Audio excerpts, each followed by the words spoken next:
Let's now bring in the man who led the Special Forces search for Bergdahl. Lieutenant Colonel Michael Waltz is a former Green Beret commander and Fox News contributor. So then Sergeant Bergdahl, now Private Bergdahl, pled guilty to these charges, yet he walks. Colonel, your reaction? Well, the image of seeing Private Bergdahl walk out of the courtroom as a free man, free to do whatever he wants and free to live his life going forward, when even just last week, one of the sergeants who testified can't walk at all. In fact, he can't even speak to his 9-year-old little girl because he took a bullet in the head on a mission he shouldn't have been on looking for Bergdahl. I'm devastated, and I'm devastated for my men who were baited into ambushes looking for him. I'm devastated for every veteran who was out there who didn't get the medevac and the close air support that they needed. It's truly a travesty. Well, it's not like this was a draft situation. This is someone who volunteered, who said he wanted to serve this country. Right. There are always going to be bad apples. There are always going to be situations that are not perfect. But when you're in the military and you choose to serve, you stand up and you do that, and you stand by your fellow brothers and sisters that are there with you. What precedent does this set for the country going forward? If you decide to desert your post, it's almost as if you can just walk free now.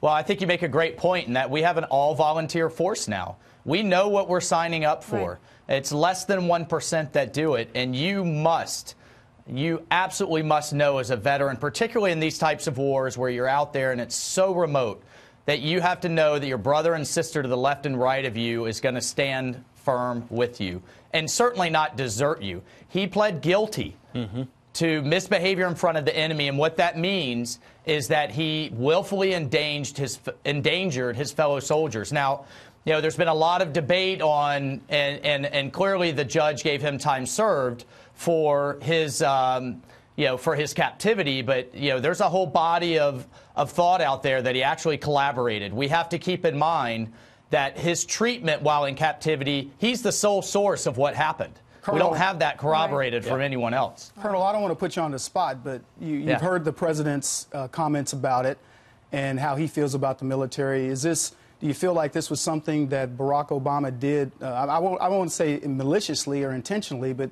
it seems like it's sort of an after effect of his legacy and of his treatment towards the military. Well, you have to keep in mind what was going on at the time, right?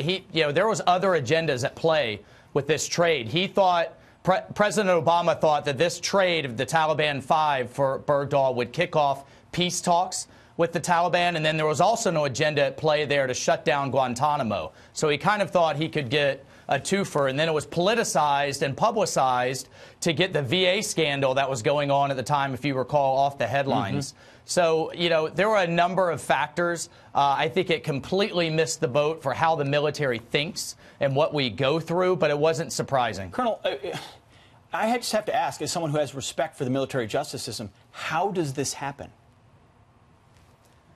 That's a great question. Bergdahl's defense, I think, did a good job from their perspective of creating sympathy for how he was allegedly treated, for, creating the case that the Army should have never admitted him in the first place, and therefore it was kind of the Army's fault, and then also for highlighting how he helped from an intelligence standpoint when he came home. But listen, just being sorry does not absolve you of accountability, and the fact that he can walk and live the rest of his life when so many others cannot is a tragedy. But keep in mind that there's a 4-star that oversees this case and can still weigh in here despite what the judge said. What is the message you have for those 6 families that are waking up this morning that did lose someone searching for this man?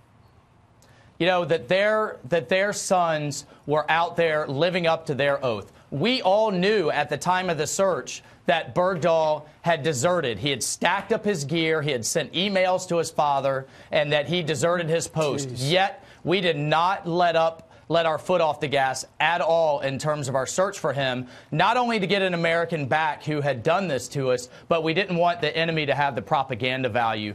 They were doing their jobs even though he wasn't, and they should hold their heads high for how their sons conducted themselves. Likewise, you, That's Colonel. right. I know you were a part of that search as well. Lieutenant Colonel Michael Waltz, thank you very much.